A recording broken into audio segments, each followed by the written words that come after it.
파트 12. 세문안교회를 방문하다. 1887년 한양에서 언더우드와 함께 조선인들에게 성경을 나눠주었던 서상륜은 언더우드에게 로스를 언급했다. 언더우드는 서상륜이 한양에 와서 많은 사람에게 빠르게 복음을 전할 수 있었던 것이 로스가 그를 후원했기 때문이라는 사실을 알게 되었다. 언더우드는 정동에 집을 구해 교회를 마련하고 한국 최초의 조직교회인 세문안교회를 창립했다. 한양에 교회가 생기자 많은 한양 주민이 세문안교회에 모였다. 서상륜은 언더우드에게 로스를 세문안교회 창립 예배에 초청하자고 했고 언더우드는 이를 허락했다. 이는 평소에 언더우드가 조선에 오기 전에 많은 조선인이 하나님을 믿게 된 것은 로스가 번역한 한글 성경이 큰 역할을 했다고 생각했기 때문이었다. 언더우드의 편지로 한양에 교회가 세워진다는 소식을 들은 로스는 하나님께 감사했고 교회 창립에 서상륜과 백홍준이 헌신했다는 사실도 알게 되었다. 로스는 하나님께 감사 기도를 드렸으며 성경 한글 번역을 통해 조선의 수도인 한양에 교회가 세워졌다는 사실에 기뻐하며 눈물을 흘렸다. 로스는 언더우드가 보낸 편지를 보자마자 한양으로 가야겠다고 결심했다. 조선에 직접 방문하는 것을 조심스러워했던 그가 한양에 가기로 한 이유는 이제는 조선 조정이 기독교를 예전만큼 규제하지 않았고 덕수궁과도 가까운 정동에 세문안교회가 세워질 정도로 한양 시내 곳곳에 복음이 전해졌기 때문이었다. 로스는 지금이야말로 본인이 한양에 갈 때라고 판단했고 세문안교회 창립 예배 참석을 위해 배를 탔다. 로스는 배를 타고 서해를 지나 제물포항을 거쳐서 한양에 도착했다. 한양에 도착하자 마중 나와 있던 언더우드가 있었다. 두 사람은 반갑게 인사를 나누었다. 언더우드는 정동의 세문안교회로 로스를 안내했고 두 사람은 그동안 있었던 일과 조선 선교 상황에 관한 이야기를 나누었다. 조선인 한 명이 작은 등을 들고 언더우드와 로스를 좁은 골목길에 있는 한 한옥으로 안내했다. 대문을 열자 서상륜을 포함하여 남자 14명이 앉아 있었다. 서상륜은 오랜만에 만난 로스에게 반갑게 인사했다. 서상륜은 포옹까지 하며 진심으로 그를 반가워했다. 서상륜은 로스에게 그동안 잘 지냈는지 건강은 어떤지 물었다. 로스도 그들을 만난 것을 기뻐하며 말했다. 다들 잘 지내셨습니까? 그동안 수고 많았습니다. 오늘 세문안교회에서 첫 예배를 드리는 분들이 모두 서상륜 형제가 전도한 분들이라 들었습니다. 하나님께 정말 감사드립니다. 서상륜은 손살에 치며 자기가 한 일은 아무것도 없으며 하나님께서 조선에 큰 은혜를 베푸신 것이라고 말했다. 서상륜은 로스가 자신에게 성경 한글 번역 사업을 함께 하자고 했던 일이 이렇게 큰 열매를 맺게 되어 하나님께 감사드린다고 말했다. 로스와 서상륜은 그들이 그토록 복음을 전하려 했던 나라인 조선의 수도 한양에 세워진 교회에서 하나님께 예배드릴 수 있게 되었다는 것에 하나님께 감사드렸다. 세문안교회의 초기 성도들은 로스의 동료인 서상륜의 전도를 받아 예수님을 믿고 기독교인이 되었던 사람들이었고 그들이 언더우드를 도와서 한양에 교회를 세웠다. 세문안교회 창립 예배에 참석한 14명 중 한 사람은 그날 밤 언더우드에게 세례를 받았다. 세문안교회 창립 예배에서 가장 중요한 일은 교회의 장로를 선출하는 일이었는데 창립 예배에서 2명의 장로가 선출되었다. 그리고 로스는 언더우드와 대화를 나누며 한양에 300명이나 되는 기독교인이 있다는 사실을 새롭게 알았다. 로스는 서상륜이 한양에서 언더우드를 도와 그들이 한양에 세워진 세문안교회에 헌신하기를 원했다. 로스는 세문안교회 창립 예배가 시작되기 전 1874년 첫 번째 고려문 여행에서 백홍준의 아버지를 만났던 것에서부터 이응찬을 만나서 한글을 배우고 성경 한글 번역 사업을 한 일과 김청송, 서상륜, 백홍준, 이성하 등을 권서인으로 파송한 일, 간도의 한인촌에서 조선인들에게 세례를 베푼 일들을 거쳐서 현재 한양의 교회가 세워진 사실에 하나님께 감사했다. 10여 년간 성경 한글 번역 사업과 권서인을 세워 많은 조선인에게 복음을 전했던 로스의 사역은 1887년 한양의 세문안교회가 창립되는 것으로 큰 열매를 맺었다. 언더우드는 다음과 같이 기록했다. 남쪽에서 북쪽에서 그리고 서쪽에서 나보고 와서 세례 지원자들에게 문답하고 세례를 베풀어 달라고 아우성입니다. 하지만 가르치는 일에 매여 그들에게 갈 수가 없습니다. 한 사람을 전도인으로 고용했는데 일을 썩 잘하고 있습니다. 몇 사람 더 훈련시켜 그들도 내보내고 싶습니다. 교회에 나오는 사람들은 모두 성실하며 조금만 훈련시키면 일하면서 동시에 배우는 인물들이 될 수 있을 것 같습니다. 그들은 이미 열심히 일하고 있으며 기독교인이 된 사람은 누구나 다른 사람을 데려와 예수님의 복음을 배우게 하고 있습니다. 비록 로스는 세문안교회의 담임 목사는 아니었지만 언더우드가 세문안교회를 부흥시키기를 하나님께 기도했다. 세문안교회는 창립된 지 얼마 되지 않아 더 많은 사람에게 복음을 전했으며 한양에 많은 사람이 모여서 하나님께 예배드리는 교회로 자리매김했다. 한편 1889년 한양의 세문안 교회의 담임 목사였던 언더우드는 그의 아내 릴리아스 호턴과 함께 송도, 평양, 강계, 의주를 중심으로 한 이북 지역에 신혼여행을 갔다. 이는 단순한 신혼여행이 아니라 이북 지역의 조선인에게도 복음을 전하기 위한 전도 여행이었다. 그런데 이북 지역에 이미 예수님을 믿는 사람들이 여럿 있었다. 언더우드는 의주에 머물면서 복음을 전했는데 그곳에서 진정한 회개의 증거를 보이면서 세례를 받고자 하는 사람 100명을 만났다. 그는 100명 중 33명을 선발했는데 성경을 많이 아는 사람이 아닌 예수님에 대한 지식이 올바른 사람들이었다. 이 사례를 통해 초기 한국교회에서 목회자가 성도에게 철저한 기독교 교리교육 이후에 세례를 베풀었다는 사실을 알 수 있다. 언더우드는 세례 문답을 거친 후에 백홍준의 전도를 받은 의주 주민 김일영과 그의 아들 김광근을 포함한 33명에게 압록강을 건너 만주에서 세례를 베풀었다. 그가 압록강을 건너가서 이들에게 세례를 베푼 이유는 당시 조선이 선교사가 세례를 베푸는 것을 좋게 보지 않았기 때문이다. 당시 조선 조정은 서양 사람이 조선의 내륙 지방을 여행하는 것과 복음을 전하는 것을 용납하지 않았다. 그래서 언더우드는 주한 미국 공사에게 한국 땅에서는 세례를 주지 않겠다고 약속하였다. 이후 그는 조선 조정과 교섭하여 통행증을 발급받아 의주로 아내와 함께 신혼여행을 갔다. 그러나 사실상 이북 지역으로 전도 여행을 간 것이다.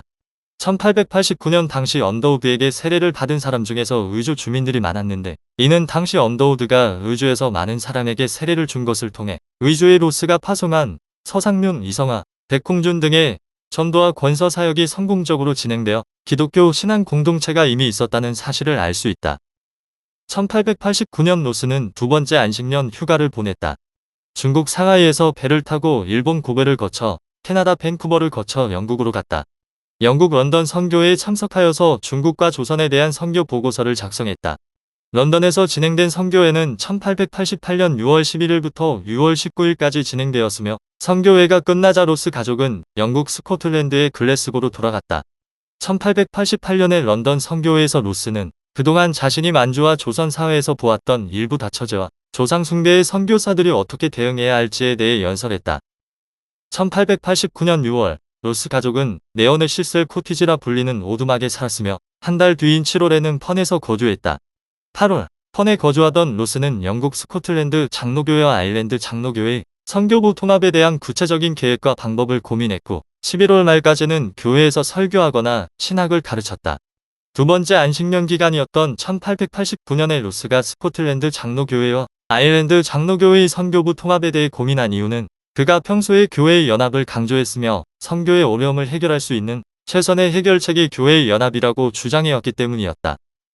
1889년 10월 로스는 닉에 사는 친척들을 오랜만에 방문했고 그해 11월이 되어서야 글래스고로 돌아갔다. 이처럼 로스는 1889년 연초부터 11월까지 영국을 돌아다니며 교회에서 사역하거나 친척들을 만났다. 11월 말 로스는 중국 선양에 있는 맥킨타이어가 보낸 편지로 자신이 중국에서 사역한 지 18년 만에 선양의 중국식 건축 양식으로 지어진 교회 건물이 세워졌다는 소식을 듣게 되었다. 고대 용무늬가 아로 새겨지고 전설적인 동물들이 지붕으로 소용돌이치며 홈이 파인 굴뚝에서 용솟음치는 중국 문화의 건축 양식보다 더 나를 매료시키는 것은 없었다. 선양 동광교회의 강대상의 왼편에는 강대상의 오른쪽 측면을 바라보며 놓인 긴 의자와 강대상을 바라보고 나열된 빈 의자가 있으며 강대상을 가운데 둔 기역자 모양의 형태이다. 기역의 꼭지점에 강대상이 있고 기역자의 우와 위에 의자가 놓였다. 강대상을 가운데 두고 그 앞쪽으로 의자를 배치하는 기본적인 구조가 아닌 이런 특이한 형태로 배치된 이유는 남자와 여자를 구분하기 위해서였는데 이는 남녀가 자리를 같이 앉지 않았던 당시의 문화가 교회에도 적용되어 강대상을 사이에 두고 남녀가 좌우로 나뉘어 예배를 드렸기 때문이다. 강대상 뒷면의 두꺼운 휘장에는 임마누엘이라고 한자로 음역한 붉은 글씨가 크게 적혀 있다. 동광교회는 중국식 건축 양식으로 지어졌지만 지붕은 하얗게 칠해진 지붕벽을 나무가 두르고 있는 서양식 건축 지붕 모양을 하고 있다. 800명 가까이 수용할 수 있는 규모로 당시 만주 지역에서 가장 큰 기독교 교회였지만 1900년 서양 세력을 몰아내자라는 구호를 내건 의화단 사건으로 전소됐다가 1907년 지금의 교회로 재건되었다. 1890년 로스는 스코틀랜드 연합장로교 선교보고서에서 그동안 만주에서 자신이 어떻게 중국인들에게 복음을 전했는지에 대해 아오 그인 맨추리어라는 주제로 글을 썼다. 그는 그래서 만주에서의 선교뿐만 아니라 선교 현장에서 외국 선교사의 사역을 충분히 감당할 만한 현지인 교역자를 세워야 한다고 주장했다. 그리고 로스는 1882년부터 8년간 자신이 파송한 권서인 김청송의 사역으로 간도 한인촌에서 기독교 신앙 공동체가 형성된 과정을 글에 간단히 작성했다.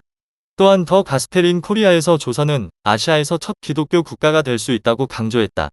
그가 조선이 아시아 첫 기독교 국가가 될 수 있을 거라고 주장한 근거는 조선인들이 불교를 예전만큼 신봉하지 않으며 성경을 읽고 신앙을 가진 조선인들이 늘어나고 있기 때문이었다.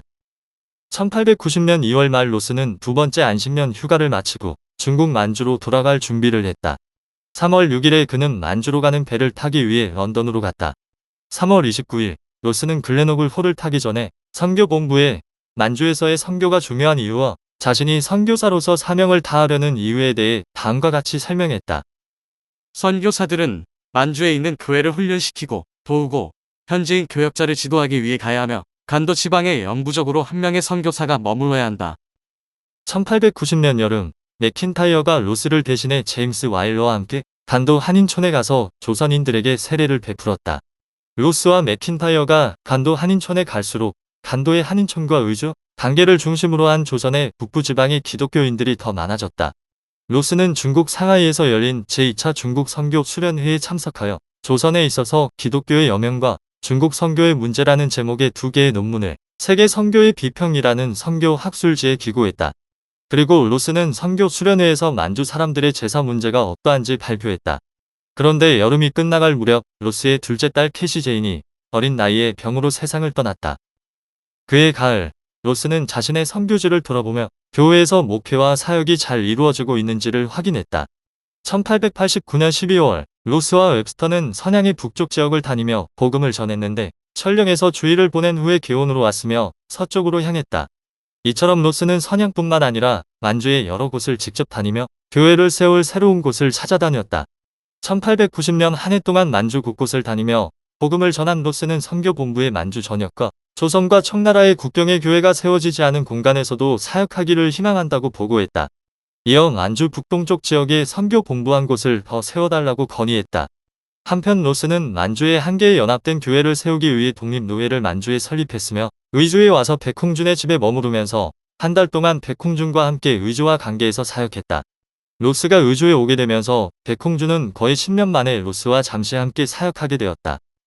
로스와 백홍준이 의주와 관계를 다니며 복음을 전하던 중 평안도 단계에서 거주하는 최 씨가 로스를 찾아와서 세례를 요청했다.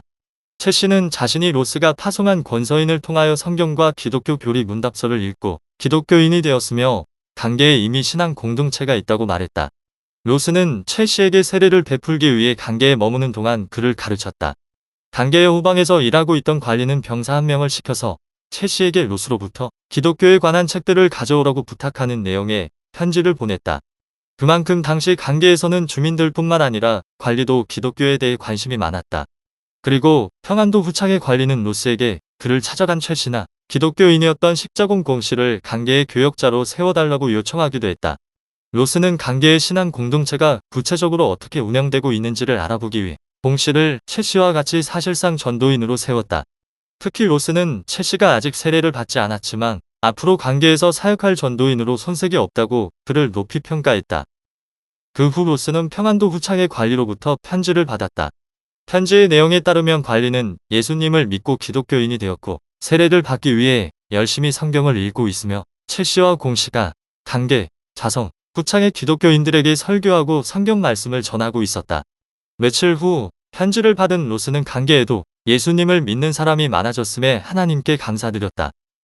옆에 있던 백홍준은 한글 성경이 조선에 전해지고 신앙 공동체들이 많이 세워진 것처럼 의주와 관계에도 교회들이 많이 세워질 수 있도록 하나님께 기도하자고 로스에게 말했다. 관리가 보낸 편지에는 로스가 최 씨를 통해 성경뿐만 아니라 전도지를 보내준 것에 대해 고마워하는 내용도 있었으며 관리는 관아의 봉인까지 편지에 찍었다. 이는 자신이 보낸 편지를 공문서처럼 존귀하게 여겼다는 의미였다. 그리고 편지에 자신이 파악한 32명의 기독교인 명단도 적었다. 당시 관계에는 100명에 이르는 기독교인이 있었는데 관리는 32명만 개인적으로 알고 있었던 것이었다.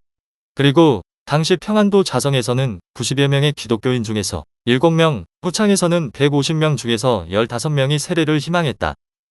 얼마 후 김청송이 강계에 거주하고 있는 조선인 한 명과 함께 선양에 도착해 강계의 신앙 공동체가 형성되었다는 이야기를 냈는데, 이를 통해 김청송이 로스와 계속 교류하여 한인촌과 조선의 북부 지방에서 사역했다는 사실을 알 수 있다. 후창의 관리와 최씨, 식자공 공씨는 강계의 기독교인들과 함께 교회와 교역자들을 위한 주택 기금을 마련했다. 그만큼 이들은 강계에 교회가 세워지기를 희망했다. 후창에 있는 기독교인 중 한 사람이었던 최정홍이 로스를 찾아가기도 했으며, 로스는 강계의 기독교인 중에서 처음으로 자신을 찾아왔던 최씨를 장로로 세우고 교회를 세우려 했다. 하지만 로스는 강계에 오래 머무르지 못했고, 의주, 강계에서 사역은 간도의 한인촌 사역과 연계되어 백홍준, 김청송 등을 중심으로 진행되었다. 1891년 로스는 천령과 그 주변 지역에 교회가 세워질 곳이 있는지 살펴보라고 교역자들에게 지시했고, 천령과 그 인근 지역에서 거주하고 있는 26명의 기독교인에게 세례를 베풀고 집사를 세웠다. 그해 2월 미국에서 조선으로 파송한 선교사인 마펫과 게일이 이북 지방으로 전도 여행을 갔다. 약 한 달이 지나 의주에 도착한 게일과 마펫은 의주의 기독교인들이 로스와 그가 파송한 권서인을 통해 복음을 들었다는 소식을 듣게 되었다. 마펫과 게일은 4월까지 의주에서 사역하다 선양으로 갔다. 로스가 이북 지방에 파송한 권서인인 백홍준, 이성아, 서상류는 마펫과 게일의 이북 지방에서의 사역을 도왔다. 로스는 마펫과 게일이 선양으로 자신을 찾아오자 그동안 의주와 관계에서 일어난 일들에 대해 알려주었고, 앞으로의 조선 이북 지방 선교에 대해 논의했다. 로스는 마펫과 게일에게 한 달간 의주에서 조선인들에게 복음을 전하고 그들을 위해 기도해 주어서 고마워했고, 마펫은 로스 덕분에 조선의 북부 지방에 사는 많은 사람이 예수님을 믿으니 하나님께 감사드린다고 했다. 게일은 선양에 머무는 로스가 조선의 의주에 잘 가지 못한다는 말을 듣고 앞으로 조선의 북부 지방에 대한 선교 사역을 어떻게 할 것인지 물었다. 그러자 로스는 선양에서 강계의 거리가 자주 왕래할 정도로 가깝지 않고 사역지를 새로 정하기 위해서는 선교부의 허락이 필요한데 아직 선교부의 연락을 받지 못했다고 말했다. 그 말을 들은 마펫이 로스의 조선 북부 지방 선교 사역에 대한 고민이 깊을 것 같다고 말하자, 로스는 조선 이북 지역 선교에 대한 마펫과 게일의 의견을 물었다. 이날 로스와 마펫 그리고 게일은 조선의 북쪽 지방 선교에 대해 긴 시간 동안 논의했다. 특히 로스는 조선 의주와 관계 그리고 중국의 만주에 마펫과 게일처럼 젊은 선교사들이 파송되기를 바란다고 말했다. 선양에서 로스를 만나 의주, 관계에 대한 선교를 논의했던 마펫과 게일은 간도를 지나 평안도 자성, 후창을 거쳐서 원산에 도착했다. 조선의 북쪽 지방에 대한 선교 사역이 1880년대에는 로스와 권서인을 중심으로 이루어졌다면 1889년과 1890년부터는 한양에서 사역하던 언더우드와 마펫, 게일 등 미국인 선교사가 중심이 되는 선교 사역으로 바뀌었다. 의주, 관계에 대한 선교 사역에 대해 계속 하나님께 기도하며 고민하던 로스는 1년 후인 1892년에 스코틀랜드 선교부에 편지를 보냈다. 자신이 의주, 관계에 계속 머무르기 어려우니 의주, 관계에 대한 선교를 미국 북창로의 선교부에 담당해 달라는 요청이었다. 결국 1892년부터 의주, 관계에 대한 선교는 미국 북창로의 선교사들이 맡게 되었다. 마펫은 다음과 같이 기록했다. 로스 선교사와 그의 계종자들이 한국의 북부지방과 중국 국경에 있는 한국의 계곡들에서 행한 사역을 살펴보려는 목적으로 저희는 봉천을 방문한 후 곧장 동쪽으로 나아가 한국의 계곡들 중 하나와 한국 북부지방을 여행하였습니다. 저희의 봉천 방문은 여행 중에 가장 유익한 시간이었으며 로스 선교사와의 대화를 통해 그의 한국인 사역에 대한 통찰력을 얻게 되었습니다. 1891년 3월 로스의 아들 존 허버트가 태어나서 몇 년 동안 자식들을 잃었던 로스에게 조금이나마 위로가 되었다. 이 시기에 많은 선교사가 만주에 왔는데 잉글리스, 더글라스, 로버트슨이 로스를 도왔으며 하얼빈의 남쪽에 있는 상송부에 새로운 선교부를 건립했다. 3달 후 와일러는 로스에게 압록강의 초산에서 조선인이 세례를 받았다는 내용의 편지를 로스에게 보냈다. 그해 7월에 로스는 한 달 동안 조선과 청나라의 국경 일대를 돌아다니며 사람들에게 복음을 전했으며 그 후에는 관계에서 있었던 일을 기록한 글을 적었다. 또 스코틀랜드 선교부에 관계 선교를 지원해 줄 것과 조선에 선교사를 파송해 달라고 요청했다. 로스는 9에서 10월에 잉글리스를 데리고 만주 전역을 돌아다니며 교회를 새로 세울 곳이 있는지를 탐색했으며 겨울에는 세계 선교의 비평의 선교사 바울이라는 논문을 작성했다. 우리는 이 방식으로 우리가 사도들의 진정한 계승자들이 된다고 믿는다. 우리는 그 사역 방식이 성경의 사도행전에 기록된 이방인들을 위한 위대한 사도의 발자취를 따른다고 믿는다. 우리는 교회에 의해 파송된 모든 선교사는 어떤 토착회중의 목사가 아니라 사도 바울을 본받는 자가 되어야 한다고 믿는다. 같은 해 로스는 그가 오랫동안 주장해왔던 스코틀랜드 장로교 선교부와 아일랜드 장로교 선교부의 연합을 성사시켰으며 5월 23에서 29일 약 7일간 선양에서 스코틀랜드 선교사와 아일랜드 선교사의 만주 노회를 구성하는 데 큰 역할을 했다. 노회는 만주 선양에서 창립되었는데 첫 번째 회의는 서양 선교사들이 모여서 영어로 진행했다. 노회에서는 현지인 교역자들이 완전히 자리 잡기 전까지 서양 선교사들이 노회의 회원으로서 역할을 해야 한다는 내용이 결의되었으며 중국인 장로들도 서양 선교사들의 현지 선교를 돕기 위해 노회 회원이 되었다. 웹스터는 두 선교회가 연합하여 기쁘다고 표현했다. 1887년 선교지 분할 문제가 생겼을 당시 로스도 최선의 해결책은 두 교회의 연합이라고 외쳤지만 이는 일부 사람들에게는 이룰 수 없는 이상처럼 보였다. 그러나 2년이 지난 후에 두 교회는 연합되었고 해결된 것이다. 교회가 연합하고 현지인 교역자들이 자신들의 교회 방향과 통제권에 대해 큰 권리를 행사하기 시작할 때에 로스는 크게 기뻐했다. 그리고 같은 해 로스는 약 10년 만에 한국사를 다시 발간했다. 그가 이 책을 다시 발간한 이유는 중국 측 사료를 더 검증하고 조선인들로부터 조선의 역사에 대해 들은 이야기를 조금 더 추가해서 책으로 다시 내는 것이 좋겠다고 판단했기 때문이다. 이후에 영국 스코틀랜드 글래스고 대학은 로스가 저술한 한국사와 만주의 역사를 학위 논문으로 평가하여 로스에게 신학 박사 학위를 수여했다. 1892년 2월 로스는 동료 목사인 잉글리스와 함께 만주의 대평구 레메가, 차오양, 통화를 다니며 복음을 전했다. 그리고 간도의 한인촌을 거쳐서 선양으로 돌아왔다. 그해 여름 외국 선교회 본부의 의장인 덩칸 맥네런이 선양에 와서 그동안 로스의 선교지보다 더 빨리 성장한 선교지를 보지 못했다며 그를 칭찬했다. 시간이 지나 로스는 중국에서 복음을 전하는 방법이라는 글을 세계 선교 보고서에 작성하기도 했다.